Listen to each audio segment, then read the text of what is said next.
Mindset YouTube channel में आपका स्वागत है। आज हम बात करने जा रहे हैं एक बेहद ही महत्वपूर्ण टॉपिक जो पॉलिटी का है उससे रिलेटेड। रिट जारी करने में उच्चतम न्यायालय अर्थात सुप्रीम कोर्ट और उच्च न्यायालय अर्थात हाई कोर्ट में क्या अंतर होता है रिट जारी करने में। देखिए, पहले तो आप ये समझ लीजिए कि रिट होता क्या है। रिट एक ऐसा न्याय आदेश है जिसके द्वारा किसी व्यक्ति के किसी भी अधिकारों का उल्लंघन, देखिए जो फंडामेंटल राइट्स है, ठीक है, अगर उसका उल्लंघन होता है तो उच्च न्यायालय में वह अनुच्छेद 32 के तहत जाता है। लेकिन अगर फंडामेंटल राइट के साथ अन्य अधिकारों का, संवैधानिक अधिकार या किसी विधिक अधिकार का उल्लंघन होता है तो वो उच्च न्यायालय भी संबंधित व्यक्ति जा सकता है। ठीक है, तो आज हम बात करने जा रहे हैं कि रिट जारी करने में, ठीक है, उच्चतम न्यायालय और उच्च न्यायालय में क्या अंतर होता है। ठीक है, चलिए बिना किसी देरी के देखते हैं संवैधानिक प्रावधान क्या है। देखिए, अनुच्छेद 32 के तहत रिट जारी करने का अधिकार उच्चतम न्यायालय को प्राप्त है। अनुच्छेद 226 के तहत रिट जारी करने का अधिकार उच्च न्यायालय को प्राप्त है। ठीक है, रिट जारी करने के उद्देश्य क्या है। देखिए, अनुच्छेद जो जो हमारा उच्चतम न्यायालय है वो केवल मौलिक अधिकारों के संरक्षण के लिए रिट जारी कर सकता है। जब किसी व्यक्ति के मौलिक अधिकारों का उल्लंघन होता है तो अनुच्छेद 32 के तहत वो व्यक्ति सीधे उच्चतम न्यायालय जा सकता है। अन्य प्रक्रियाओं में क्या होता है कि व्यक्ति पहले उच्च न्यायालय जाता है, फिर यहाँ से अगर उसको लगता है कि मुझे उचित न्याय नहीं मिला है, ठीक है, तो वो उच्चतम न्यायालय में उच्च न्यायालय के जो निर्णय होता है उसके खिलाफ अपील कर सकता है उच्चतम न्यायालय में। ठीक है, लेकिन यहाँ जो मौलिक अधिकारों से संबंधित मामले होते हैं उसमें व्यक्ति बिना उच्च न्यायालय गए ही सीधे उच्चतम न्यायालय अनुच्छेद 32 के तहत जा सकता है। ठीक है, और जो उच्च न्यायालय है वो रिट जारी करने का क्या है, मौलिक अधिकारों के साथ साथ अन्य कानूनी अधिकारों की सुरक्षा के लिए भी रिट जारी कर सकता है उच्चतम न्यायालय। ठीक है, उच्च न्यायालय अन्य अधिकारों के लिए भी, मौलिक अधिकारों के साथ साथ तो मौलिक अधिकारों के संरक्षण के लिए तो जारी कर ही सकता है उच्च न्यायालय रिट, लेकिन अन्य जो अधिकार, कानूनी अधिकार हो गए, संवैधानिक अधिकार हो गए, विधिक अधिकार हो गए, ठीक है, विधिक अधिकार या कानूनी अधिकार बातें किए तो उनके उल्लंघन पे भी ना उच्च न्यायालय रिट जारी कर सकता है। रिट के प्रकार क्या हैं भैया, 5 प्रकार के रिट होते हैं। ये बात ध्यान रखना कि कभी कभार सीधे क्वेश्चन पूछ लिया जाता है एसएससी जैसे एग्जामों में। ठीक है, ये 5 प्रकार के रिट होते हैं। कौन से, habeas corpus, mandamus, prohibition, certiorari, quo warranto. Same यही 5 प्रकार के रिट उच्चतम न्यायालय भी जारी करता है और यही 5 प्रकार के रिट उच्च न्यायालय भी जारी करता है, बस इनके अधिकार क्षेत्र में डिफरेंट हो जाता है। ठीक है, जो ऊपर समझा दिया है मैंने। ठीक है, आगे चलते हैं हम, आगे देखते हैं।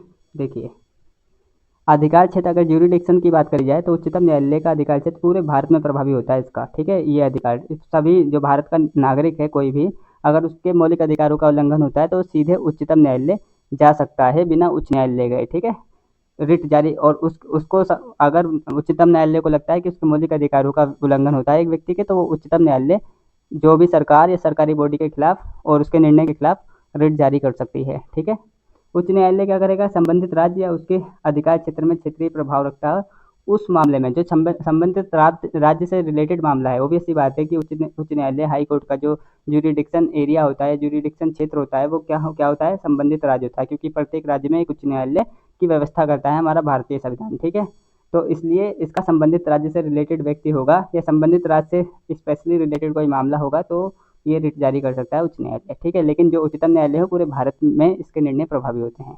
विस्तार क्या है, केवल मौलिक अधिकारों से संबंधित मामलों में सीमित है ये। ठीक है, उच्चतम न्यायालय जो रिट है वो केवल मौलिक अधिकारों के उल्लंघन पर ही जारी कर सकता है। ठीक है, और इसको कंपलसरी है ये, ठीक है, रिट जारी करना। ठीक है, उच्च न्यायालय क्या करता है भाई, इसका विस्तृत अधिकार क्षेत्र है, मौलिक अधिकारों के अतिरिक्त कानूनी अधिकारों के उल्लंघन पर भी रिट जारी कर सकता है। ठीक है, उच्चतम न्यायालय जो है कानूनी अधिकारों से भी रिलेटेड मामलों पर रिट जारी कर सकता है, मौलिक अधिकारों पर तो जारी कर ही सकता है। उदाहरण, मान लो किसी के अनुच्छेद 20 हो गया, 21 हो गया, या किसी भी पार्टिकुलर जो मौलिक अधिकार हैं 13 से लेकर, वैसे 12 से लेकर 32 तक। ठीक है, 32 में तो खुद ही रिट जारी करने की व्यवस्था करी गई है उच्चतम न्यायालय द्वारा।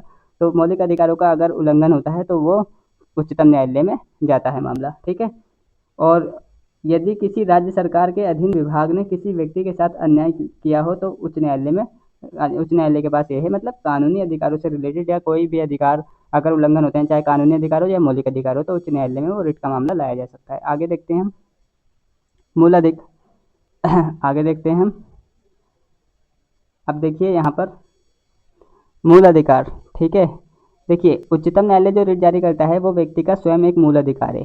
ठीक है, अनुच्छेद 32 स्वयं एक मूल अधिकार है, जिसके तहत अनुच्छेद 32 व्यवस्था करता है कि अगर किसी के मौलिक अधिकारों का उल्लंघन होता है तो जो व्यक्ति है वो सीधे बिना उच्च न्यायालय में गए व्यक्ति सीधे उच्चतम न्यायालय में अपील दायर कर सकता है, ठीक है।